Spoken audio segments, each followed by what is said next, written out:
आप सभी लोगों का स्वागत है आपके अपने YouTube चैनल में, जिसका नाम है मैथ बाय चंदन शर्मा। आरआरबी एनटीपीसी का एग्ज़ाम चल रहा है। 5 तारीख से शुरू हो चुका है एग्ज़ाम और आज 10 तारीख है। तो बहुत से ऐसे एस्पिरेंट होंगे जिनका एग्ज़ाम हो चुका है और बहुत ऐसे होंगे जिनका अब एग्ज़ाम होना बाकी है। तो जिनका एग्ज़ाम होना बाकी है उनके लिए बेस्ट ऑफ लक, अच्छे से एग्ज़ाम दीजिएगा। आज का जो हमारा टॉपिक है वो है क्षेत्रमिति, जिसको इंग्लिश में मेंसुरेशन बोलते हैं। तो इस वीडियो में जितने भी मैंने क्वेश्चन लिया हुआ है वो सारे क्वेश्चन 2D के हैं, यानी कि 2 डायमेंशन के हैं। 2 डायमेंशन में आपका आ सकता है त्रिभुज, आ सकता है चतुर्भुज, आ सकता है और वृत्त आ सकता है। तो इनके जितने भी टाइप बन सकते हैं, जो फार्मूले हैं, सारे डिस्कस करने के साथ उससे रिलेटेड क्वेश्चन भी सॉल्व करेंगे, जिससे इस टॉपिक की अच्छी समझ हो जाएगी। और इस वीडियो को देखने के बाद से शायद ही आपको 2D में कोई दिक्कत हो। तो चलिए बिना किसी देरी के हम स्टार्ट करते हैं। पहला जो है वो त्रिभुज है। तो देखिए त्रिभुज, जैसे मान लीजिए अगर मैं इसका नामकरण कर देता हूँ, ये ए, बी और ये सी कर देता हूँ, और मान लीजिए ए से बी सी पे लंब मैं डाल देता हूँ ए डी, इसकी माप में ए डी लिख देता हूँ। तो जो ए डी है उसको अगर एच मानता हूँ, बी सी को अगर बेस मानता हूँ यानी आधार मानता हूँ, तो त्रिभुज के क्षेत्रफल के लिए फॉर्मूला क्या होता है, 1/2 आधार गुणे ऊंचाई होता है। तो आधार यहाँ पे क्या है, तो BC आधार है, तो इसको मैं लिख सकता हूँ 1/2 BC इंटू ऊँचाई को h माना है तो h लिख सकता हूँ। ये तब हम अप्लाई करते हैं जब हमें बेस और हाइट मालूम हो। अगर मान लीजिए आपको बेस और हाइट नहीं मालूम है, अगर इसकी तीनों भुजाएं मालूम है, मान लीजिए अगर ये A लेंथ है, ये B है और ये C लेंथ है इस त्रिभुज की, और अगर हमें तीनों भुजा मालूम है तो उसके लिए फॉर्मूला जो होता है √S ब्रैकेट में S minus A into S minus B into S minus C। और जहाँ पे S क्या है, तो ये अर्ध परिमाप है। तो अर्ध परिमाप क्या हो जाएगा, तो परिमाप यानी तीनों भुजाओं का योग हो जाएगा, यानी A plus B plus C ये परिमाप हो जाएगा, और डिवाइडेड बाई 2 करेंगे तो ये अर्ध परिमाप हो जाएगा। तो इसी को हम लोग हीरोन सूत्र बोलते हैं। हीरोन फार्मूला इसी को बोला जाता है कि √S ब्रैकेट में S minus A into S minus B into S minus C। और तीसरा जो फार्मूला होता है समबाहु त्रिभुज अगर है, समबाहु त्रिभुज की खासियत क्या होती है कि ऐसा त्रिभुज जिसकी तीनों भुजाएं बराबर हो, यानी कि ये तीनों भुजाएं अगर आपस में बराबर हो तो उसको हम समबाहु त्रिभुज बोलते हैं। तो उसके लिए फार्मूला क्या होता है, तो उसके लिए फार्मूला होता है √3/4 इंटू साइड का स्क्वायर होता है, यानी कर्ण में 3/4 भुजा स्क्वायर होता है। तो ये 3 बेसिक फार्मूले हैं त्रिभुज से संबंधित। और जितने भी प्रीवियस ईयर क्वेश्चन पेपर मैंने देखे उसमें जितने क्वेश्चन पूछे गए वो सारे इन्हीं तीनों फार्मूले से ज़्यादातर क्वेश्चन पूछे गए। वैसे तो त्रिभुज का क्षेत्रफल निकालने के लिए एक और फार्मूला होता है कि 1/2 A into B into sine A. जैसे मान लीजिए कि अगर ये A है भुजा और ये B है, अगर ये दो भुजा मालूम है और इसके बीच का एंगल अगर मालूम है, तो इस तरीके से भी आप त्रिभुज का क्षेत्रफल निकाल सकते हैं कि 1/2 जो ये दोनों साइड हैं और इनके बीच का जो एंगल है साइन A अगर मैं मानता हूँ, तो इस तरीके से भी आप त्रिभुज का क्षेत्रफल निकाल सकते हैं। तो ये तीनों जो हैं ये बेसिक फार्मूले हैं, ऐसा नहीं है कि सिर्फ यही फार्मूले हैं, पर आप इन तीनों फार्मूले की सहायता से आप पूरे त्रिभुज के जितने भी क्षेत्रमिति से रिलेटेड क्वेश्चन हैं आप उसको आसानी से बना सकते हैं। जितने मैंने क्वेश्चन लिए हैं वो सारे प्रीवियस ईयर में पूछे गए हैं, जिससे आपको एक आइडिया लग जाएगा कि किस तरह के क्वेश्चन एनटीपीसी में पहली बार तो पूछे जाते हैं। और आप देखिएगा कि मैं इन्हीं तीनों फार्मूले का यूज़ करके उनको सॉल्व करूँगा। तो चलिए बढ़ते हैं क्वेश्चन पे। पहला क्वेश्चन कह रहा है कि एक समबाहु त्रिभुज की जो ऊंचाई है वो 12 सेंटीमीटर है। तो आपसे पूछ रहा है कि त्रिभुज का परिमाप ज्ञात करिए। तो जैसे मैं चित्र से अगर समझा दूं तो ये मान लीजिए कि ये समबाहु त्रिभुज है। तो समबाहु त्रिभुज की अभी मैंने खासियत बताई है कि तीनों जो साइड होती हैं वो इक्वल होती है, बराबर होती है। इसका मतलब इसका परिमाप क्या हो जाएगा कि अगर साइड को A मानता हूँ तो 3A क्या हो जाएगा, इसका परिमाप हो जाएगा। परि मतलब होता है बाहर बाहर, माप मतलब होता है किसी की लेंथ, यानी कि बाहर बाहर जो लेंथ होगी, अगर कोई चलेगा बाहर बाहर तो इन तीनों भुजाओं पे चलेगा, और इन तीनों भुजाओं को अगर हम जोड़ देंगे तो वहीं क्या होता है, परिमाप होता है। तो अभी मैंने बताया कि त्रिभुज का जो क्षेत्रफल होता है वो होता है 1/2 आधार गुणे ऊंचाई होता है। तो अगर मैं इसकी साइड A माना हूँ तो आधार क्या हो जाएगा, A इंटू ऊँचाई अगर मुझे मालूम नहीं है, इसको H में मान लेता हूँ, तो क्या हो जाएगा, ये H हो जाएगा। ठीक है, ये मैं क्यों लिख रहा हूँ अभी थोड़ी देर में आपको समझ में आ जाएगा। तो हमें पता है कि इसका जो क्षेत्रफल होता है वो क्या होता है, समबाहु त्रिभुज का क्षेत्रफल अभी थोड़ी देर पहले मैंने बताया कर्ण में 3/4 इंटू साइड स्क्वायर, यानी A गुणे A होता है। A स्क्वायर को मैं लिख सकता हूँ ऐसे। तो अगर मैं इस वाले त्रिभुज के फॉर्मूले से कंपेयर करूँ तो देखिए 1/2 है ए है, तो इस कड़ी में 3/4 को मैं क्या लिख सकता हूँ, कड़ी में 3/2 इंटू 1/2 इंटू ए लिख सकता हूँ इसको। तो 1/2 इंटू ए क्या हो जाएगा, ये तो इतनी वाली लेंथ हो जाएगी। तो यहाँ से अगर कंपेयर करें तो एच की वैल्यू क्या निकल के आएगी, तो एच की वैल्यू यहाँ से कंपेयर करें तो 3/2 इंटू ए निकल के आ जाएगी। ये मैं डायरेक्ट लिख सकता था, पर डायरेक्ट लिखने से बहुत सारे लोगों को समझ में नहीं आएगा कि मैंने एच की वैल्यू डायरेक्ट कैसे लिख दी, तो ये मैं समझाने के लिए बोल दिया हूँ। अब से क्या करूँगा कि मैं अगर समबाहु त्रिभुज की ऊंचाई एच की बात करें तो मैं डायरेक्ट लिखूँगा कड़ी में 3/2 इंटू ए। ये कहाँ से आया है तो मैंने बता दिया कहाँ से आया है। आप ऐसे भी निकाल सकते थे, जैसे मान लीजिए ये हो जाएगा, ये 90 डिग्री हो जाएगा, और ये जब लंब डालेंगे तो इसको 2 भागों में विभाजित करेगा तो a/2 हो जाएगा। तो यहाँ से पाइथागोरस थ्योरम का अप्लाई करेंगे तो भी एच की वैल्यू कितने निकल के आएगी, तो यही निकल के आएगी। तो आप दोनों में से किसी भी तरीके से निकाल सकते हैं हम, पर एग्जाम में कम समय में करने के लिए आपको ये चीज़ें याद होनी चाहिए, मैं बता दिया हूँ। तो यहाँ से क्वेश्चन में दिया क्या है कि समबाहु त्रिभुज की ऊंचाई 12 दिया है, तो कड़ी में 3/2 इंटू ए, इसकी लेंथ कितनी दिया है, 12 दे दिया। और आपसे पूछ रहा है कि 3a की लेंथ, तो यहाँ से a की वैल्यू निकाल देंगे, तो इससे 2 का इस 12 में गुणा हो जाएगा, तो a बराबर कितना हो जाएगा, तो 12 गुणे 2 हो जाएगा और डिवाइडेड बाई √3 हो जाएगा। तो √3 का ऊपर और नीचे गुणा करेंगे तो ऊपर √3 हो जाएगा और नीचे क्या हो जाएगा, ये रूट हट जाएगा, यहाँ से 3 हो जाएगा। तो 3 से भाग करेंगे तो 4 बार चला जाएगा, 4 में 2 का गुणा करेंगे तो 8 करने में 3 क्या हो जाएगा, इससे समबाहु त्रिभुज की साइड हो जाएगी, यानी कि ए की लेंथ हो जाएगी। और आपसे 3 इंटू ए की लेंथ पूछ रहा है, तो बस 8 करने में 3 में क्या करेंगे, हम 3 का गुणा करेंगे, तो गुणा करेंगे तो कितना हो जाएगा, 8 3 24 करने में 3 क्या हो जाएगा, इसका करेक्ट आंसर हो जाएगा, जो कि ऑप्शन नंबर सी में दिया हुआ है। बढ़ते हैं अगले क्वेश्चन पे। अगला क्वेश्चन कह रहा है किसी समकोण त्रिभुज के कर्ण की लंबाई 13 सेंटीमीटर है और अन्य 2 भुजाओं में से एक भुजा की लंबाई 5 सेंटीमीटर है। तो कह रहा है कि त्रिभुज का क्षेत्रफल, तो कर्ण की लंबाई अगर 13 दिया है, अन्य भुजा अगर 5 दिया है, तो हमें पता है कि आपने पढ़ा होगा कि 12, 5 और 13 का ट्रिपलेट होता है। ये तो बेसिक है, अगर नहीं मालूम है तो पाइथागोरस थ्योरम अप्लाई करके आप निकाल सकते हैं। कर्ण की लेंथ 13 दिया है, मान लीजिए अगर बेस में 5 मानता हूँ तो 13 का स्क्वायर करेंगे तो 169 हो जाएगा, 5 का स्क्वायर 25 हो जाएगा, घटाएंगे तो 144 हो जाएगा, और 144 का जब रूट लेंगे तो 12 क्या हो जाएगी, इसकी हाइट निकल के आ जाएगी। तो अब हमें देखिए बेस भी पता चल गया, हाइट भी पता चल गई, तो त्रिभुज का क्षेत्रफल के लिए फॉर्मूला क्या होता है, तो 1/2 बेस इंटू हाइट 12 हो जाएगा। 2 से कट करेंगे तो कितनी बार जाएगा, 6, 6 में 5 के गुणा करेंगे तो क्षेत्रफल क्या हो जाएगा, 30 निकल के आ जाएगा, जो कि ऑप्शन नंबर सी में दिया हुआ है। बढ़ते हैं अगले क्वेश्चन पे। अगला क्वेश्चन कह रहा है एक त्रिभुज की 3 भुजाओं की लंबाई क्रमशः 12 सेंटीमीटर, 15 सेंटीमीटर और 21 सेंटीमीटर है। तो कह रहा है कि त्रिभुज का क्षेत्रफल कितना होगा। तो मैंने अभी बताया कि जब त्रिभुज की तीनों भुजाएं ज्ञात हो तो उसके लिए फार्मूला होता है जिसको हीरोन सूत्र बोलते हैं, वो होता है √S ब्रैकेट में S माइनस ए ब्रैकेट में S माइनस बी और तीसरे ब्रैकेट में होता है S माइनस सी।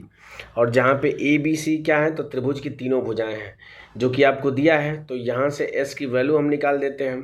तो देखिए S बराबर क्या हो जाएगा, तो 12 + 15 और +21 और डिवाइडेड बाई 2 हो जाएगा। S अर्ध परिमाप होता है, तो भाग देंगे तो कितना हो जाएगा, पहले इसको जोड़ लेते हैं हम, 5 2 7 और 1 8 हो जाएगा, 2 1 3 और 1 4 हो जाएगा, यानी कि 48/2 यानी 24 क्या हो जाएगा, इसका अर्ध परिमाप हो जाएगा।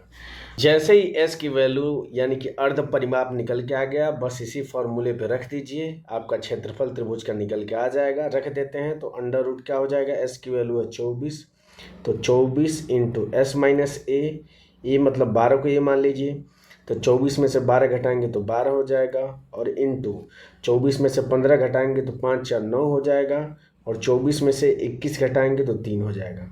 अब ये नहीं कि आप इसका गुणा करके फिर उसके बाद से अंडर लेंगे, ये काम हमें नहीं करना है। तो हम अंडर कैसे लेंगे, तो इस 24 को क्या लिख सकते हैं, इसको मैं सिंप्लीफाई करके लिख देता हूँ। 24 को लिख सकता हूँ 12 गुणे 2 इंटू 12 पहले से है, इस 9 को 9 ही रहने देता हूँ, और इंटू कितना हो जाएगा, 3 हो जाएगा।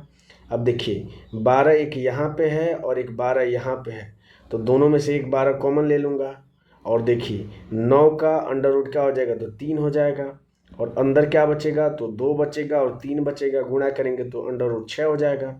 तो 12 में 3 का गुणा करेंगे तो 12 × 36 √6 इसका करेक्ट आंसर हो जाएगा, जो कि ऑप्शन नंबर किस में दिया हुआ है, ए में दिया हुआ है, ये इसका करेक्ट आंसर हो जाएगा। बढ़ते हैं अगले क्वेश्चन पे। अगला क्वेश्चन कह रहा है कि एक समकोण त्रिभुज का जो आधार है वो 12 सेंटीमीटर है और अन्य दो भुजाओं के माप का अंतर जो है वो 6 सेंटीमीटर है, तो त्रिभुज का परिमाप कितना होगा। तो मैं चित्र से समझा देता हूँ। मान लीजिए ये समकोण त्रिभुज है, इसमें आपको दिया है कि आधार 12 है और अन्य दो भुजाएं हैं उनका अंतर 6 है। तो अगर इसको मैं x मानता हूँ तो ये कितना हो जाएगा, ये x + 6 हो जाएगा। तो यहाँ से पाइथागोरस थ्योरम अप्लाई करके आप x का मान ज्ञात करिए और फिर परिमाप पूछ रहा है तो तीनों भुजाओं को क्या करिए, जोड़ दीजिए। ये तो बेसिक तरीका है, पर हम इस तरीके से नहीं करेंगे। तो हम किस तरीके से करेंगे, तो हमें पता है कि सबसे छोटा जो ट्रिपलेट होता है, जिसको सभी लोगों को मालूम होगा, वो होता है 3, 4 और 5 का होता है। ठीक है, ये बेसिक ट्रिपलेट ये सबको मालूम ही होगा। तो कह रहा है कि आधार का जो माप है वो 12 सेंटीमीटर है। तो मैं मान लेता हूँ इस 4 की वैल्यू 12 है, तो कितने गुना है, तो 4 × 12 यानी कि 3 गुना है। तो इस 3 की वैल्यू भी क्या हो जाएगी, 3 गुना यानी कि 9 हो जाएगी। 5 की वैल्यू भी 3 गुना यानी कि 15 हो जाएगी। अब देखिए अन्य दो भुजाएं क्या हो जाएंगी, तो एक 9 हो जाएगा, एक 15 हो जाएगा। इन दोनों का अंतर कितना है, तो 6 है और क्वेश्चन में अंतर 6 दिया है, बिल्कुल ये फिट बैठ रहा है। अगर ये नहीं बैठता तो हम और भी वैल्यू पे ट्राई करते। चूँकि ये हिट एंड ट्रायल मेथड है तो हमने चूँकि अप्लाई किया तो पहले वाले कंडीशन पे ही अप्लाई हो गया।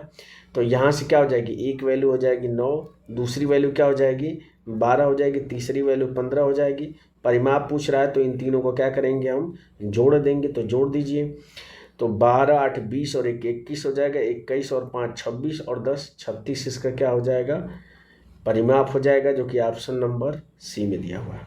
बढ़ते हैं अगले क्वेश्चन पे। अगला क्वेश्चन कह रहा है कि किसी समबाहु त्रिभुज का क्षेत्रफल 49 कर्ण में 3 सेंटीमीटर स्क्वायर है। तो कह रहा है कि उस त्रिभुज की भुजा की लंबाई कितनी होगी। तो हमें पता है कि समबाहु त्रिभुज का क्षेत्रफल होता है √3/4 इंटू साइड का स्क्वायर यानी a²। This is equal to, आपको दिया है क्वेश्चन में कि 49 कर्ण में 3 दिया है। यहाँ से सिंप्लीफाई करके a की वैल्यू निकाल देंगे तो √3 से √3 कैंसिल हो जाएगा। इसे 4 का इधर गुणा हो जाएगा तो a² बराबर कितना हो जाएगा, तो 49 × 4 हो जाएगा। अब देखिए रूट लेना है तो a की वैल्यू क्या हो जाएगी, तो 49 का रूट लेंगे तो 7, 4 का रूट लेंगे तो 2 हो जाएगा। तो 7 में 2 का गुणा करेंगे तो आंसर क्या हो जाएगा, 14 सेंटीमीटर त्रिभुज की भुजा की लंबाई हो जाएगी, जो कि ऑप्शन नंबर बी में दिया हुआ है। बढ़ते हैं अगले क्वेश्चन पे। अगला क्वेश्चन कह रहा है कि त्रिभुज ABC एक समबाहु त्रिभुज है। PQR जो है वो AB, BC और AC भुजाओं के मध्य बिंदु हैं। तो कह रहा है कि त्रिभुज की भुजा की लंबाई अगर 4 सेंटीमीटर है तो त्रिभुज PQR का क्षेत्रफल कितना होगा। मैं आपको चित्र बना के समझा देता हूँ, बाकी इस क्वेश्चन में कुछ है नहीं। तो देखिए ये समबाहु त्रिभुज है, तीनों भुजाएं बराबर होंगी। अब अगर इसका नामकरण करें तो ये A, B और ये C, P, Q और R ये तीनों के क्या हैं, मिड पॉइंट हैं। तो इनको अगर हम मिला दें तो ये PQR त्रिभुज बनेगा। इसी का क्षेत्रफल पूछ रहा है। तो देखिए ये जो PQR जो इसका मिड पॉइंट है, इससे जो बना त्रिभुज होगा, ये टोटल जो त्रिभुज होगा उनको 4 बराबर भागों में बांटेगा, यानी कि 1, 2, 3 और 4 बराबर भागों के क्षेत्रफल वाले त्रिभुज में बनेगा। तो मैं क्या करता हूँ कि जो बड़ा वाला त्रिभुज है उसका क्षेत्रफल निकाल देता हूँ और बस उसमें से 4 से भाग कर दूंगा तो PQR का क्षेत्रफल निकल के आ जाएगा। तो समबाहु त्रिभुज का क्षेत्रफल क्या होता है, √3/4 इंटू साइड का स्क्वायर। साइड कितना है, तो 4 है, तो 4 का स्क्वायर कर देंगे यानी कि 4 × 4। अब ये पूरे त्रिभुज का क्षेत्रफल निकल के आ गया। अब PQR का पूछ रहा है तो 4 से भाग करेंगे तो 4 से भाग कर देंगे। तो देखिए 4 से 4 ये कैंसिल हो जाएगा, बचेगा क्या, तो √3 बचेगा। तो त्रिभुज PQR का क्षेत्रफल क्या हो जाएगा, √3 सेंटीमीटर स्क्वायर हो जाएगा, जो कि ऑप्शन नंबर सी में दिया हुआ है। बढ़ते हैं अगले क्वेश्चन पे। अगला क्वेश्चन कह रहा है कि यदि 64 सेंटीमीटर परिमाप वाले एक त्रिभुज की अंतः त्रिज्या 8 सेंटीमीटर है तो उस त्रिभुज का क्षेत्रफल कितना होगा। तो डायरेक्ट इसके लिए फार्मूला होता है कि त्रिभुज का क्षेत्रफल बराबर हो जाएगा 1/2 परिमाप जो कि 64 दिया है इंटू अंतः त्रिज्या जो कि 8 सेंटीमीटर दिया है, बस रख दीजिए। तो आंसर कितना हो जाएगा, तो 2 से कट करेंगे तो ये 4 बढ़ जाएगा और 64 में 4 का गुणा करेंगे तो 4 चौको 16, एक कैरी, 6 चौको 24 और 1 25, यानी कि 256 सेंटीमीटर स्क्वायर क्या हो जाएगा, इसका आंसर निकल के आ जाएगा। अब ये मैं डायरेक्ट फार्मूला कैसे यूज कर दिया हूँ मैं समझा देता हूँ इस क्वेश्चन को। तो देखिए ये मैंने त्रिभुज बना लिया, ठीक है। तो त्रिभुज आपका कह रहा है कि परिमाप, तो जैसे मान लीजिए मैं इसको ए मान लेता हूँ, इसको बी मान लेता हूँ, इसको सी मान लेता हूँ। तो हमें दिया क्या है कि ए प्लस बी प्लस सी, इसकी वैल्यू क्या दिया है, तो 64 दिया है। और दिया है कि अंतर त्रिज्या 8 सेंटीमीटर है। अंतर त्रिज्या का मतलब क्या होगा कि इसके अंदर एक वृत्त बनेगा जो इस त्रिभुज की तीनों भुजाओं को टच करेगा, और उस वृत्त है उसकी त्रिज्या कितनी दिया है, तो 8 सेंटीमीटर है। तो मान लीजिए कि मैं ऐसे क्या करता हूँ, इन सबको मिला देता हूँ। ये ऐसे मैंने क्या किया, इनको मिला दिया। तो अगर मान लीजिए मैं इसको ओ बिंदु मानता हूँ, तो अगर मैं इस त्रिभुज का क्षेत्रफल निकालता हूँ, इस वाले त्रिभुज का क्षेत्रफल अगर मैं निकालता हूँ, तो इस त्रिभुज का क्षेत्रफल क्या हो जाएगा, 1/2। आधार क्या हो जाएगा आपका, ए हो जाएगा, इंटू ऊंचाई। यहाँ से अगर मैं लंब डालूँ तो इसी त्रिज्या के बराबर ही होगा इस वृत्त की, जो कि कितनी है, आर अगर मान लेता हूँ तो आर हो जाएगी। इसी तरह इसका क्षेत्रफल क्या हो जाएगा, तो 1/2। आधार अब यहाँ पे बी हो जाएगा और ऊंचाई वहीं आर ही रहेगा। और इसी तरह इस तीसरे वाले त्रिभुज का अगर निकालूं तो 1/2, तो ये हो जाएगा सी इंटू आर हो जाएगा। अब सब में 1/2 इंटू आर कॉमन है, तो ले लेता हूँ 1/2 इंटू आर। तो यहाँ पे बचेगा ए, यहाँ पे बचेगा बी, और प्लस यहाँ पे बचेगा सी बचेगा।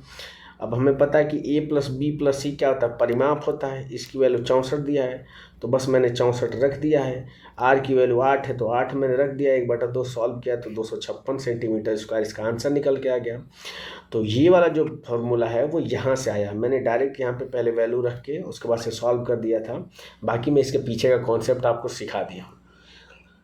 बढ़ते हैं अगले क्वेश्चन पे। अगला क्वेश्चन कह रहा है कि दो त्रिभुजों के आधारों का अनुपात जो है वो 4:5 है, और उनके क्षेत्रफलों का जो अनुपात है वो 8:15 है।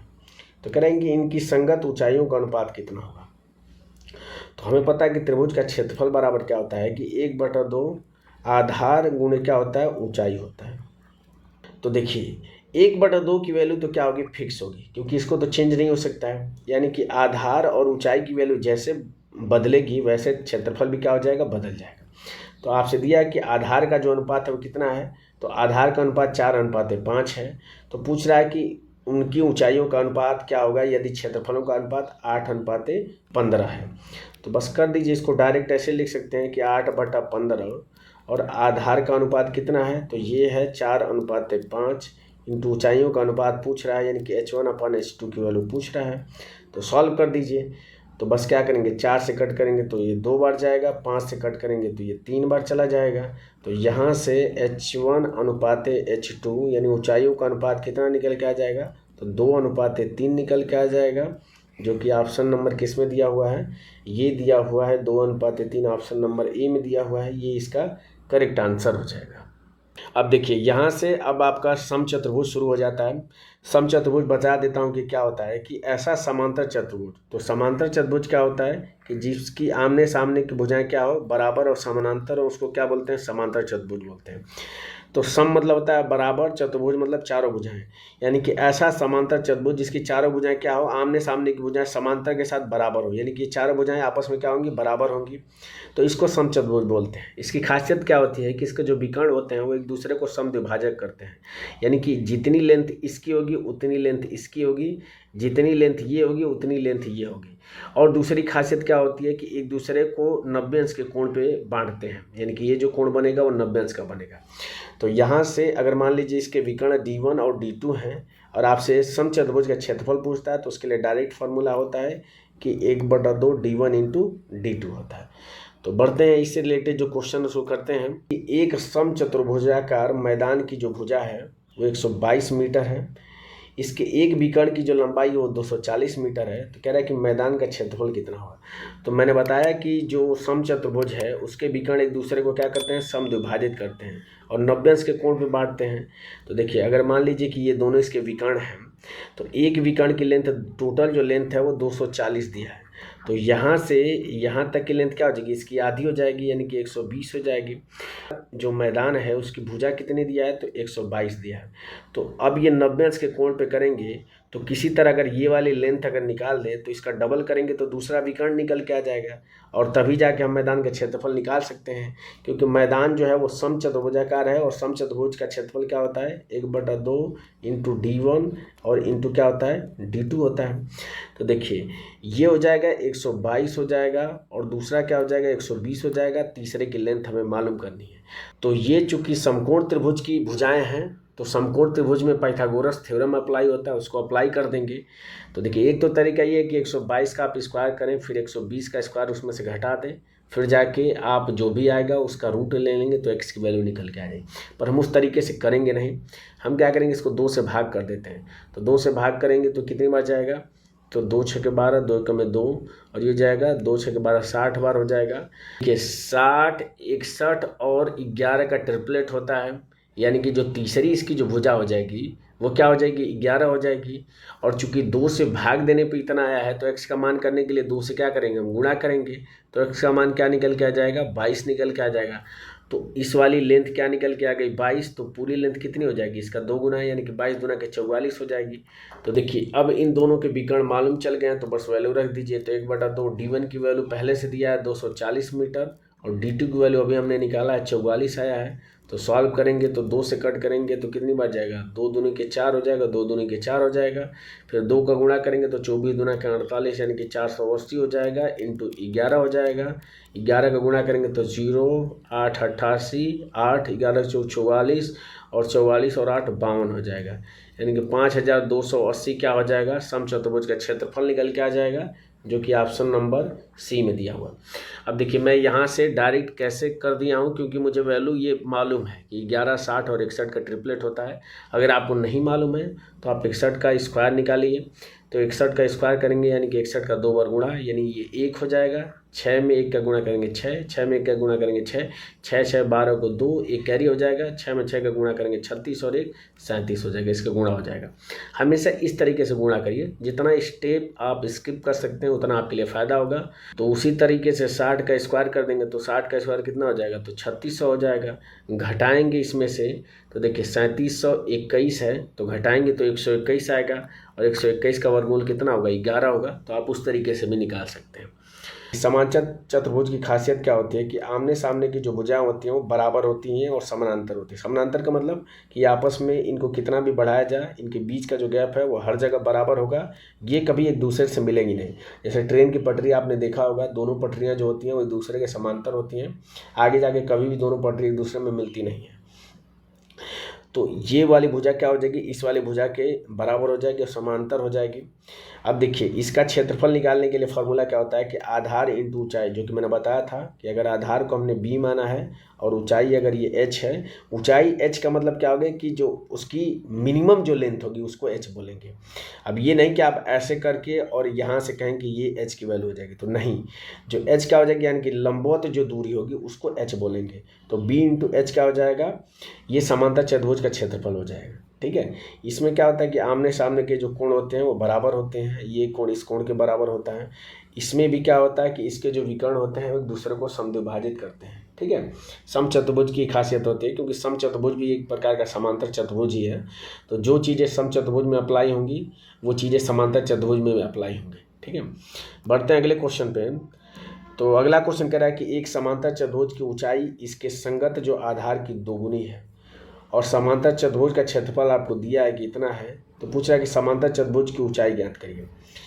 तो कह रहा है कि ऊंचाई जो है इसके संगत आधार की दोगुनी है। तो आधार को अगर मैं x मानता हूँ तो ऊंचाई कितनी हो जाएगी, तो 2x हो जाएगी, क्योंकि दोगुनी है उसकी। तो क्षेत्रफल क्या हो जाएगा, तो क्षेत्रफल सीधे x इंटू 2x हो जाएगा, आधार इंटू लंबवत ऊंचाई, और क्षेत्रफल दिया कितना है तो 288 मीटर स्क्वायर दिया है। तो इसको सॉल्व करेंगे तो ये 2x स्क्वायर हो जाएगा और बराबर 288 हो जाएगा। 2 से कट करेंगे तो 2 × 2 4 और 4, यानी कि x स्क्वायर की वैल्यू 144 आ जाएगी। यानी यहाँ से x की वैल्यू क्या निकल के आ जाएगी, रूट लेंगे तो 12 निकल के आ गई। आपसे पूछ क्या रहा है कि समांतर चतुर्भुज की ऊंचाई, तो ऊंचाई को 2x हमने माना, इस 2x की वैल्यू पूछ रहा है। तो अगर x की वैल्यू 12 है तो 2x की वैल्यू कितनी हो जाएगी, तो 24 मीटर हो जाएगी, जो कि ऑप्शन नंबर डी में दिया हुआ है।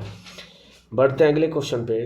अगला क्वेश्चन कह रहा है कि 44 सेंटीमीटर आधार और 22 सेंटीमीटर ऊंचाई वाले समांतर चतुर्भुज का क्षेत्रफल क्या होगा। डायरेक्ट वैल्यू आपसे पूछ रहा है तो डायरेक्ट फार्मूला होता है इन दोनों का गुणा कर दीजिए तो 44 गुणे 22 हो जाएगा। 2 का गुणा करेंगे तो 44 गुना के 88 हो जाएगा। यहाँ पे 11 बचेगा, 11 का गुणा करेंगे तो ये हो जाएगा 8, 8 और 16 को 6 और 8 है कितना हो जाएगा 9 हो जाएगा, यानी कि 968 क्या हो जाएगा सेंटीमीटर स्क्वायर समांतर चतुर्भुज का क्षेत्रफल निकल के आ जाएगा, जो कि ऑप्शन नंबर डी में दिया हुआ है। बढ़ते हैं अगले क्वेश्चन पे। अगला क्वेश्चन कह रहा है कि एक समांतर चतुर्भुज की जो ऊंचाई है वो 7 सेंटीमीटर दिया है तथा क्षेत्रफल दिया है 161 वर्ग सेंटीमीटर। तो कह रहा है कि इसके आधार की लंबाई कितनी होगी। तो यहाँ पे आपको क्षेत्रफल दे दिया है, ऊंचाई आपकी 7 दिया है, आधार की माप पूछ रहा है यानी बी मान लेता हूँ, बी की लेंथ पूछ रहा है। तो बी बराबर क्या हो जाएगा 161 डिवाइडेड बाई कितना हो जाएगा 7, भाग देंगे तो 7 दूना के 14 हो जाएगा, 2 21 7 21 हो जाएगा, यानी कि 23 सेंटीमीटर क्या हो जाएगी इसके आधार की लंबाई हो जाएगी, जो कि ऑप्शन नंबर बी में दिया हुआ है। अब यहाँ से वृत्त शुरू होता है।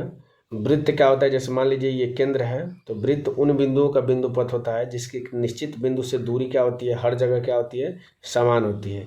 इस निश्चित बिंदु को वृत्त का केंद्र यानी कि सेंटर बोलते हैं। इसको अगर ओ ले लेता हूँ तो ये केंद्र है और ये जो निश्चित दूरी है यहाँ से लेकर इसको त्रिज्या यानी कि आर बोलते हैं।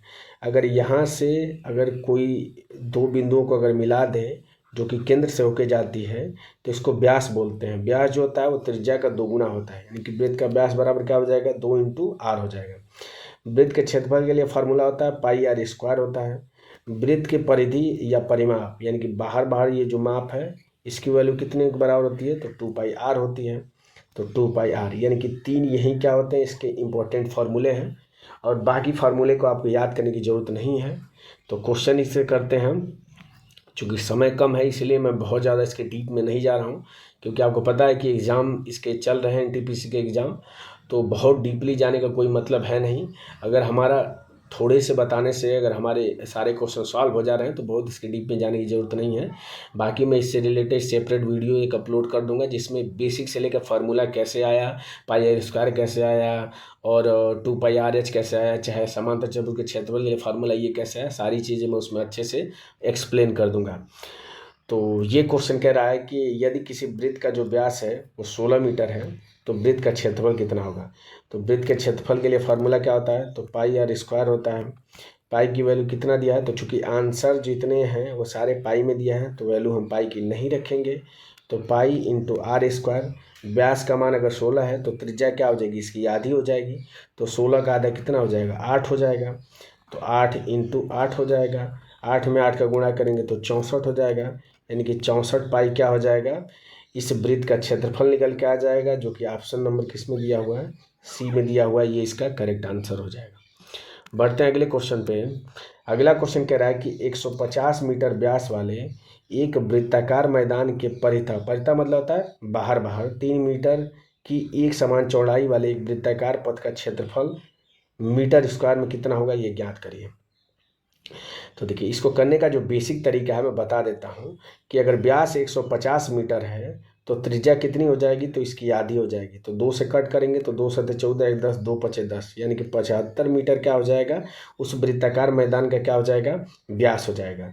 तो क्षेत्रफल क्या हो जाएगा तो पाई आर स्क्वायर, तो आर की वैल्यू 75 है तो 75 का क्या हो जाएगा स्क्वायर हो जाएगा। ये अंदर वाला जैसे मान लीजिए वृत्त है, इस वृत्त का अगर त्रिज्या दिया है 75 मीटर तो ये क्षेत्रफल ये वृत्त का हो जाएगा।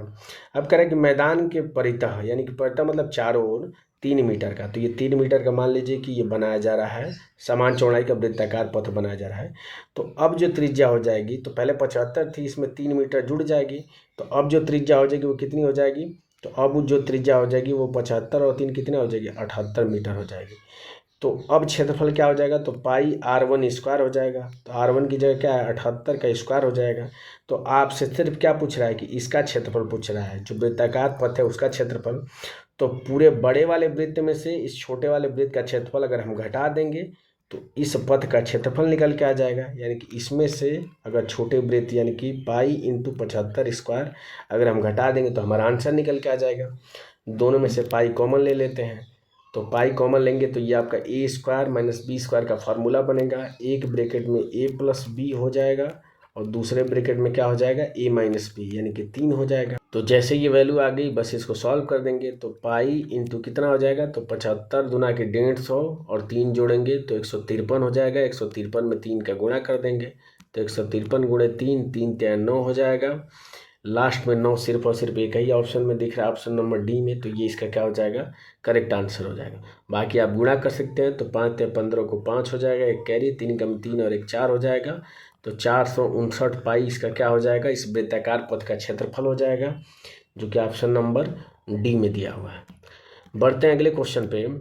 अगला क्वेश्चन कह रहा है कि एक वृत्त के अंदर 12 सेंटीमीटर भुजा वाला एक समबाहु त्रिभुज अंतर्निर्मित है किया गया है। तो कह रहा है कि वृत्त का क्षेत्रफल कितना होगा। तो जैसे मैं बता रहा हूँ कि मान लीजिए कि ये आपका वृत्त है, इस वृत्त के अंदर क्या कर रहा है, तो एक समबाहु त्रिभुज बनाया गया है और इस समबाहु त्रिभुज की लेंथ कितनी दिया है, तो 12 सेंटीमीटर क्या है इसकी लेंथ है, यानी कि ये भी 12 होगा, ये भी 12 होगा। ठीक है, तो आपसे पूछ रहा है कि जो वृत्त है उसका क्षेत्रफल कितना होगा। तो देखिए मैं समझा देता हूँ इसके पीछे का कॉन्सेप्ट क्या होता है कि जब भी कोई त्रिभुज होता है, मान लीजिए कि कोई भी त्रिभुज है, इसके शीर्ष भुजा से इसके मध्य बिंदु को अगर हम मिलाएं और इसके शीर्ष भुजा से सामने वाले भुजा के मध्य बिंदु को मिलाएं और इस शीर्ष से इस सामने भुजा वाले के मध्य बिंदु को मिलाएं, तो ये जिस पे मिलती है इसको केंद्रक बोला जाता है। ठीक है, तो केंद्रक क्या होता है कि ये जो आप भुजा खींच रहे हैं ये इसको 2:1 में काटता है, यानी कि अगर इसकी लेंथ 2 है तो इस छोटे वाले की लेंथ क्या होगी, 1 होगी। और इस छोटे वाले की लेंथ अगर माप के अगर वृत्त बनाए तो ये वृत्त इसके अंदर अंदर क्या होगा, इन तीनों भुजाओं को टच करेगा, यानी कि इस त्रिभुज के अंदर वृत्त होगा अगर इस छोटी लेंथ की माप करके अगर वृत्त बनाए तो। लेकिन अगर ये बड़ी वाली लेंथ यानी कि जो 2 दिया है इसको लेके अगर वृत्त बनाए तो इसके शीर्षों को टच करते हुए वृत्त बनेगा। तो यहाँ पे आपको दिख रहा है कि इसके शीर्षों को टच करके ये वृत्त बन रहा है। तो हम किसी तरीके से अगर इस वृत्त की त्रिज्या निकाल दें तो हमारा काम बन जाएगा। तो वृत्त की त्रिज्या निकलेगा कैसे, तो वृत्त की त्रिज्या क्या होगा कि पहले हम इस लंब की लंबाई ज्ञात करेंगे और उसको 2:1 में बांट के 2 की वैल्यू निकाल देंगे। तो अभी मैं थोड़ी देर पहले बताया था कि h की वैल्यू के लिए फार्मूला क्या होता है, तो √3/2 इंटू साइड होता है। साइड का मान 12 है तो 2 से कट करेंगे तो 2 6 12 हो जाएगा, यानी हाइट क्या यहाँ से निकल के आ जाएगी, तो 6 करनी में 3 इसकी हाइट, यानी कि ये पूरी लेंथ आ जाएगी। तो इस पूरी लेंथ की माप कितनी होनी चाहिए, तो 2 1 3 होनी चाहिए। तो ये किसकी वैल्यू है, तो ये 3 की वैल्यू है, आपसे 2 की वैल्यू पूछ रहा है। तो 3 की वैल्यू इतनी है तो 1 की वैल्यू कितनी हो जाएगी, तो 6 करनी में 3 और बटा 3 हो जाएगी। 2 की वैल्यू निकालने के लिए 2 से गुणा कर देंगे, तो 3 से भाग करेंगे तो 3 दूना के 6 हो जाएगा। 2 में 2 का गुणा करेंगे तो 4 करनी में 3 क्या निकल के आ जाएगा, इस वृत्त की त्रिज्या निकल के आ जाएगी। आपसे क्षेत्रफल पूछ रहा है तो पाई r स्क्वायर होता है, चूँकि पाई में सारी वैल्यू दिया है तो सिर्फ r स्क्वायर कर देंगे। इसका स्क्वायर करेंगे तो 4 का स्क्वायर हो जाएगा 16 और √3 का स्क्वायर मतलब रूट हट जाएगा। 16 में 3 का गुणा करेंगे तो 48 पाई क्या हो जाएगा, इस वृत्त का क्षेत्रफल हो जाएगा, जो कि ऑप्शन नंबर डी में दिया हुआ है। बढ़ते हैं अगले क्वेश्चन पे। अगला क्वेश्चन कह रहा है कि दीवार घड़ी की 6 सेंटीमीटर लंबी मिनट वाली सुई 5 मिनट के अंतराल में कितना क्षेत्रफल तय कर लेगी। तो देखिए इस क्वेश्चन को आप समझ के बहुत आसानी से कर सकते हैं। तो जो मिनट वाली सुई हो, जब वो ये घड़ी है मान लीजिए, और ये मिनट वाली सुई जब यहाँ से लेकर पूरा ऐसे घूमती है तो एक चक्कर घूमने में कितना मिनट का समय ले लेती है, तो 60 मिनट का समय ले लेती है। यानी कि अगर 60 मिनट का समय लेती है यानी कि वृत्त के क्षेत्रफल के बराबर दूरी तय कर देगी, यानी कि पूरा ये चक्कर घूम जा रही है, यानी कि पाई r स्क्वायर क्या कर रही है, क्षेत्रफल बना रही है। तो आपसे पूछ रहा है कि 5 मिनट के अंतराल में, तो 60 मिनट के अंतराल में इतना, तो 1 मिनट के अंतराल में कितना हो जाएगा, तो पाई r स्क्वायर बटा 60 हो जाएगा। तो 5 मिनट के अंतराल में कितना हो जाएगा, तो पाई r स्क्वायर और बटा 60 इंटू 5 हो जाएगा। 5 से भाग करेंगे तो 12 5 60 हो जाएगा, यानी हमें किसकी वैल्यू निकालनी है, तो पाई बटा 12 इंटू r स्क्वायर की वैल्यू निकालनी है। r की वैल्यू 6 सेंटीमीटर दिया है तो 6 गुणे 6 हो जाएगा। तो 6 से कट करेंगे तो 6 दूना के 12, 2 से कट करेंगे तो 2 3 6 हो जाएगा। पाई की वैल्यू कितनी होती है, तो 3.14 होती है, गुणे 3 कर देंगे तो 14 28 14 3 42 हो जाएगा और 3 3 9, यानी कि 9.42 या 9.43 के करीब आंसर आना चाहिए, जो कि सिर्फ ऑप्शन नंबर ए में दिया हुआ है, ये इसका करेक्ट आंसर हो जाएगा। बढ़ते हैं अगले क्वेश्चन पे।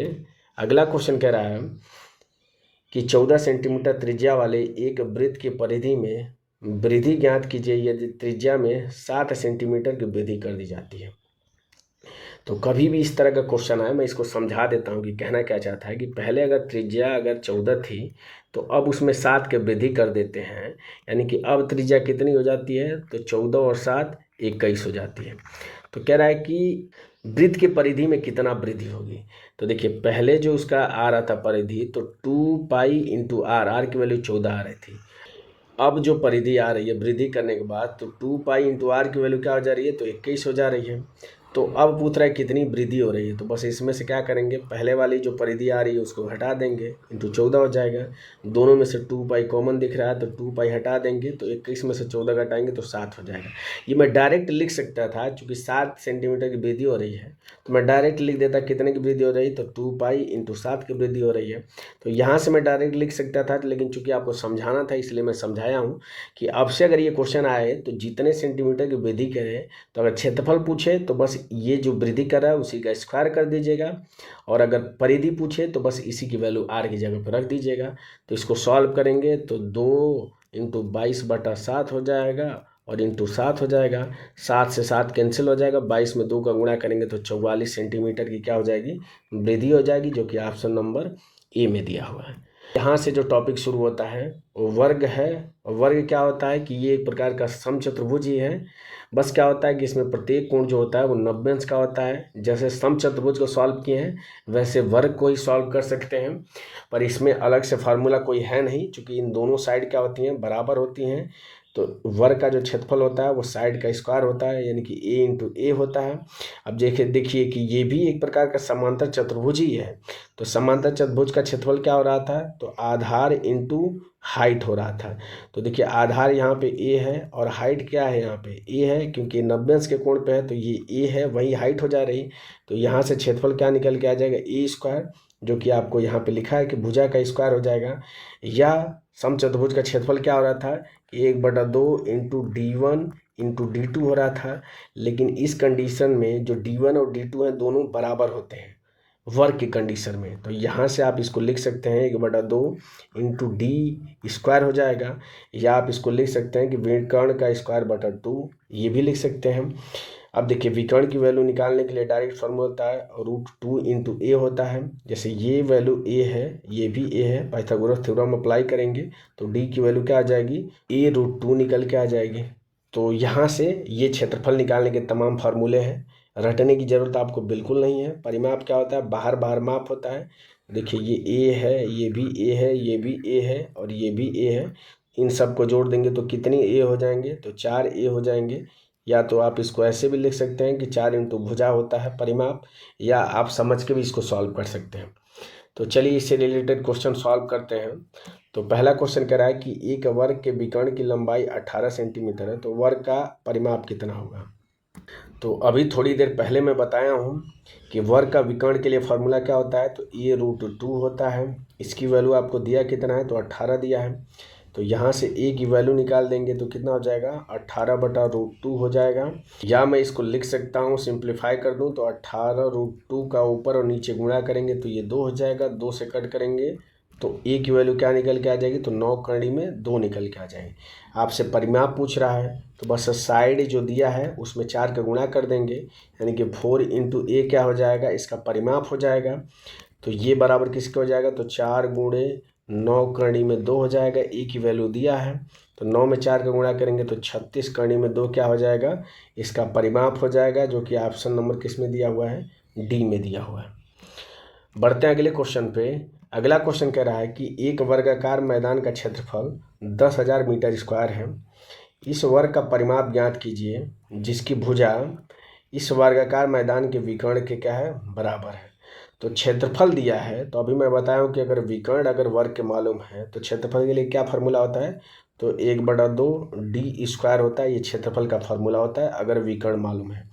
तो 10,000 दिया है इसका क्षेत्रफल, तो यहाँ से डी की वैल्यू निकाल देते हैं। तो देखिए 1/2 इंटू डी स्क्वायर बराबर ये कितना हो जाएगा, 10,000, इसका वर्गमूल कितना आ जाएगा, तो ये 100 × 100 इसको लिख सकते हैं।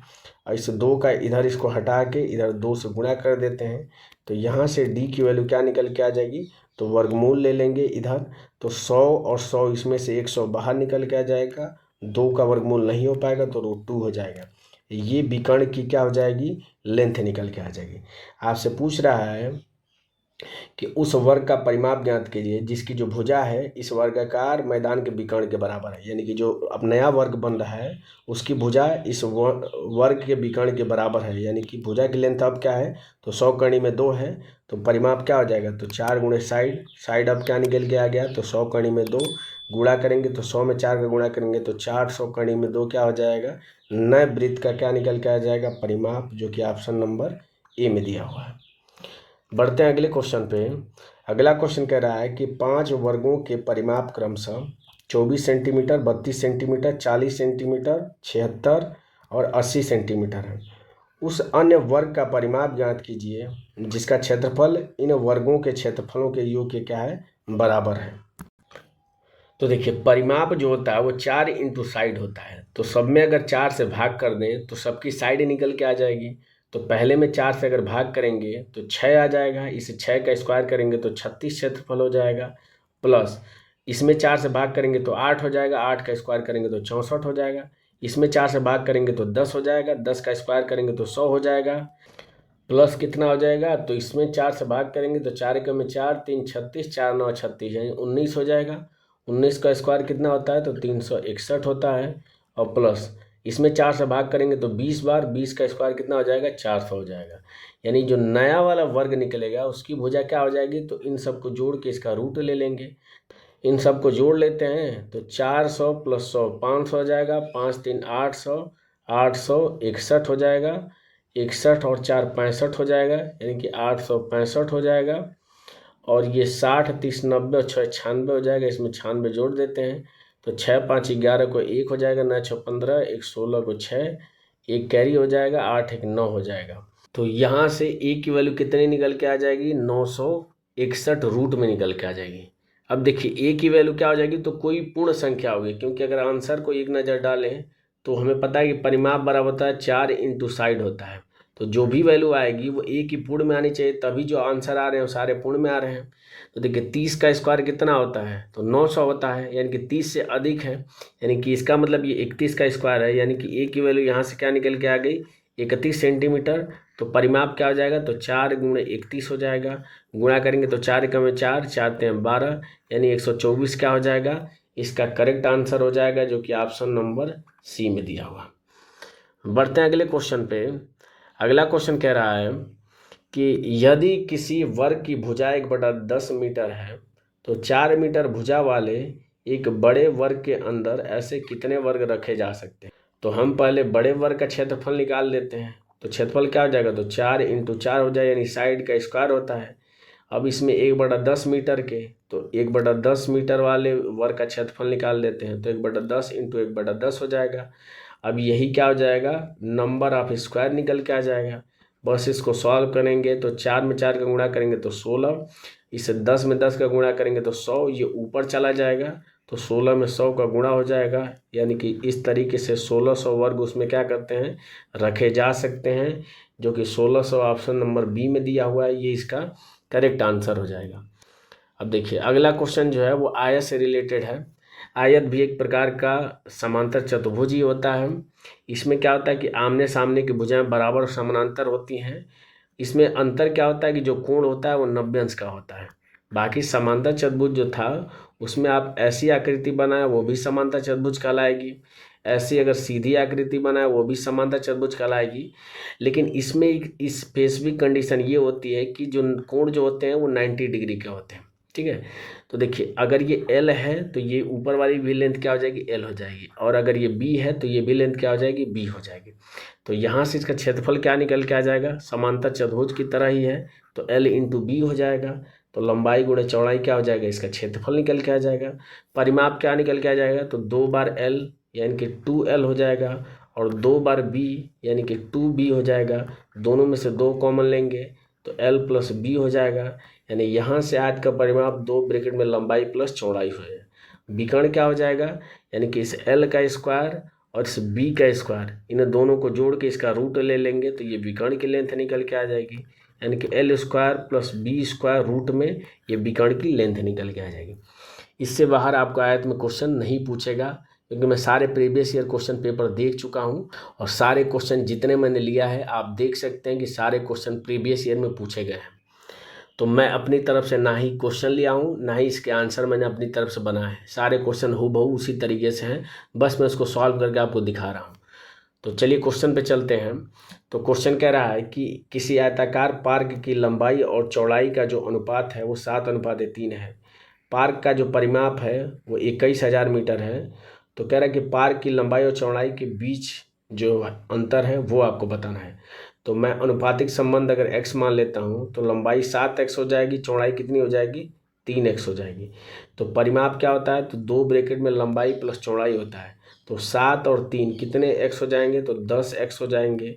ये बराबर किसके हो जाएगा, तो 21,000 के हो जाएगा। अब आपसे वैल्यू क्या पूछ रहा है कि लंबाई और चौड़ाई का अंतर, यानी कि 7x और -3x यानी कि 4x की वैल्यू आपसे पूछ रहा है। तो यहाँ से देखिए अगर इसमें गुणा करेंगे तो 10 गुना के 20x हो जाएगा और 20x बराबर क्या हो जाएगा, तो 21,000 हो जाएगा। आपसे 4x की वैल्यू पूछ रहा है तो बस 5 से दोनों साइड भाग कर दीजिए। तो ये कितना हो जाएगा 4x, इसकी वैल्यू कितनी हो जाएगी, तो 5 चौको 20 हो जाएगी, 1 10, 5 दूना के 10 हो जाएगी, यानी कि 4200 क्या हो जाएगा मीटर। इसका करेक्ट आंसर हो जाएगा जो कि ऑप्शन नंबर ए में दिया हुआ है। आप ये नहीं करेंगे कि x की वैल्यू निकालें और फिर उसके बाद से इसमें वैल्यू रख के और फिर आंसर निकालें। आप स्मार्ट अप्रोच करिए। मैंने डायरेक्ट क्या करिए, 4x की वैल्यू पूछ रहा है तो 5 से दोनों साइड भाग कर दिया है, तो हमारा आंसर निकल के आ गया है। बढ़ते हैं अगले क्वेश्चन पे। अगला क्वेश्चन कह रहा है कि किसी आयताकार भूखंड की लंबाई और चौड़ाई क्रमशः आपको इतना मीटर और इतना मीटर दिया है। कह रहा है कि 15.25 प्रति वर्ग मीटर की दर से पूरे भूखंड में घास लगाने की लागत कितनी होगी। देखिए पूरे भूखंड में यानी कि क्षेत्रफल आपसे पूछ रहा है, ठीक है। तो लंबाई और चौड़ाई दिया है तो क्षेत्रफल कितना हो जाएगा, तो 10.5 × 8 ये क्या निकल के आ जाएगा, तो क्षेत्रफल निकल के आ जाएगा। ये प्रति वर्ग मीटर भी दे दिया जाए तो इससे भी आप समझ लीजिए कि क्षेत्रफल निकल के आ जाएगा। सिर्फ मीटर अगर दिया होता है इसका मतलब आपसे परिमाप पूछ रहा है, लेकिन वर्ग मीटर दिया इसका मतलब क्षेत्रफल आपसे पूछ रहा है। तो ये हमने क्षेत्रफल निकाल दिया। अब इसमें कह रहा है कि 15.25 प्रति वर्ग मीटर की दर से, तो देखिए पूरे इतना वर्ग मीटर आया है और किसके हिसाब से, तो 15.25 वर्ग मीटर के हिसाब से। तो बस इसमें इसका गुणा करेंगे, तो गुणा करेंगे तो ये कितना हो जाएगा, तो 8 × 5 = 40 हो जाएगा, 10 × 8 = 80 और 4 × 84, यानी कि ये 84 हो जाएगा। अब इसमें किसका गुणा करना है, तो 15.25 का गुणा करना है। तो गुणा कर लेते हैं, तो यहाँ पे 15.25 और इसमें 84 का गुणा कर लेते हैं। तो 5 चौको 20 हो जाएगा, 4 दूना के 8 और 2 10 हो जाएगा, 4 × 5 = 20 यानी 15 चौको 60 और 1 61 हो जाएगा, 8 × 5 = 40, 8 दूना के 16 और 4 20 हो जाएगा, 15 × 8 = 120 हो जाएगा, 120 और 2 122 हो जाएगा। इसको जोड़ लेंगे तो 0 0 1 6 2 8 हो जाएगा और ये 12 हो जाएगा। 2 स्थान पर दशमलव लगा देंगे तो आंसर क्या निकल के आ जाएगा, तो 1281 रुपये लगेगा, जो कि ऑप्शन नंबर सी में दिया हुआ है। बढ़ते हैं अगले क्वेश्चन पे। अगला क्वेश्चन कह रहा है कि किसी आयत का क्षेत्रफल जिसकी लंबाई और चौड़ाई का अनुपात दिया है 9:5 और क्षेत्रफल 180 सेंटीमीटर स्क्वायर है, तो आयत का परिमाप कितना होगा। तो हमें पता है कि क्षेत्रफल क्या होता है, तो लंबाई गुणे चौड़ाई होता है। तो 9x × 5x हो जाएगा। ये किसके बराबर है, तो 180 सेंटीमीटर स्क्वायर के बराबर है। तो यहाँ से इसको सिंप्लीफाई करेंगे तो 9 दूना के 18 20 हो जाएगा, 5 से कट करेंगे तो 5 को 20 हो जाएगा, यानी एक्स स्क्वायर की वैल्यू 4 निकल के आ गई। तो एक्स की वैल्यू कितनी निकल के आ जाएगी, तो 2 निकल के आ जाएगी। आपसे पूछ रहा है परिमाप, तो परिमाप क्या हो जाएगा, तो 2 ब्रैकेट में 9x और +5x हो जाएगा। तो चूंकि स्टार्टिंग में अनुपातिक संबंध x माने थे इसलिए मैं x मान के सॉल्व कर रहा हूँ। तो 9 5 14 और 14 दूना के कितना हो जाएगा 28x, इसकी वैल्यू निकालनी है। तो अगर x की वैल्यू 2 है तो 28x की वैल्यू कितनी हो जाएगी, तो 28 × 2 28 दूना के 56 होता है। तो 56 सेंटीमीटर इसका करेक्ट आंसर होगा, जो कि ऑप्शन नंबर बी में दिया हुआ है। बढ़ते हैं अगले क्वेश्चन पे। अगला क्वेश्चन कह रहा है कि यदि 110 मीटर स्क्वायर क्षेत्रफल वाले एक आयताकार सोलर पैनल की लंबाई उसकी चौड़ाई से 10% अधिक है तो इसकी चौड़ाई कितनी होगी। तो चौड़ाई को अगर 100 में मानता हूँ तो लंबाई क्या हो जाएगी, उससे 10% अधिक यानी कि 110 हो जाएगी। इसको सिंप्लीफाई कर लें तो 0 से 0 कट जाएगा, यानी कि 10 अगर उसकी चौड़ाई है तो 11 क्या हो जाएगी, उसकी लंबाई हो जाएगी। तो क्षेत्रफल क्या हो जाएगा, तो 11 इंटू 10 यानी कि 110 क्षेत्रफल हो जाएगा। और इत्तेफाक से क्षेत्रफल भी क्वेश्चन में दिया है 110 मीटर स्क्वायर। इसका मतलब जो हमने लंबाई और चौड़ाई माना है वो क्या है, वो यही लेंथ हो जाएगी कि लंबाई का मान 11 हो जाएगा, चौड़ाई का मान 10 हो जाएगा। अगर मान लीजिए बराबर नहीं आता तो मैं यूनिट के हिसाब से इसको बराबर करता। तो आपसे पूछ क्या रहा है कि उसकी चौड़ाई ज्ञात करिए, तो चौड़ाई क्या हो जाएगी, सीधे 10 हो जाएगी। तो 10 मीटर क्या हो जाएगा, इसका करेक्ट आंसर हो जाएगा, जो कि ऑप्शन नंबर बी में दिया हुआ है। बढ़ते हैं अगले क्वेश्चन पे, और ये इस वीडियो का लास्ट क्वेश्चन है। क्वेश्चन कह रहा है कि 40 मीटर रस्सी से घिरे आयताकार मैदान का अधिकतम क्षेत्रफल ज्ञात करिए। तो अधिकतम क्षेत्रफल तभी होता है जब जो आयताकार जो होगा वो वर्ग के शेप में होगा। तो देखिए 40 मीटर से घिरा है, तो घिरा है मतलब बाहर जो माप है वो 40 दिया है। तो बाहर माप अगर 40 है तो भुजा कितनी हो जाएगी, तो एक वर्ग है, उस वर्ग की जो परिमाप है वो 40 दिया है। तो वर्ग का परिमाप हमें पता है कि 4 इंटू ए होता है, इसकी वैल्यू 40 दिया है। तो यहाँ से ए की वैल्यू कितनी हो जाएगी, 10 हो जाएगी। और जैसे ही ए की वैल्यू 10 हो जाएगी, आपसे पूछ रहा है कि अधिकतम क्षेत्रफल। तो अधिकतम क्षेत्रफल क्या हो जाएगा वर्ग का, तो 10 का स्क्वायर यानी कि 10 गुणे 10 यानी कि 100, इसका क्या हो जाएगा, मीटर स्क्वायर करेक्ट आंसर हो जाएगा, जो कि ऑप्शन नंबर डी में दिया हुआ है। तो इस तरीके से क्षेत्रमिति में जो 2D डायमेंशन की जो फिगर थे, जो कि त्रिभुज, चतुर्भुज, वृत्त, उन सबसे रिलेटेड जो भी कॉन्सेप्ट थे, जो भी क्वेश्चन थे, वो सारे क्वेश्चन मैंने इस वीडियो में अच्छी तरीके से बता दिया। मुझे उम्मीद है कि ये वीडियो आपको अच्छी लगी होगी, इन्फॉर्मेटिव लगी होगी। अगर वीडियो पसंद आए तो आप लाइक ज़रूर करें, नहीं पसंद आता है तो आप डिसलाइक कर सकते हैं। अगर वीडियो में कुछ भी चीज़ें अच्छी लगी हों तो आप कमेंट बॉक्स में अपनी राय और सुझाव हमें दे सकते हैं। अगर आप इस चैनल पे पहली बार विजिट कर रहे हैं तो चैनल को सब्सक्राइब करना न भूलें। मिलते हैं आपसे अगले टॉपिक में अगली वीडियो के साथ, तब तक के लिए जय हिंद और बाय।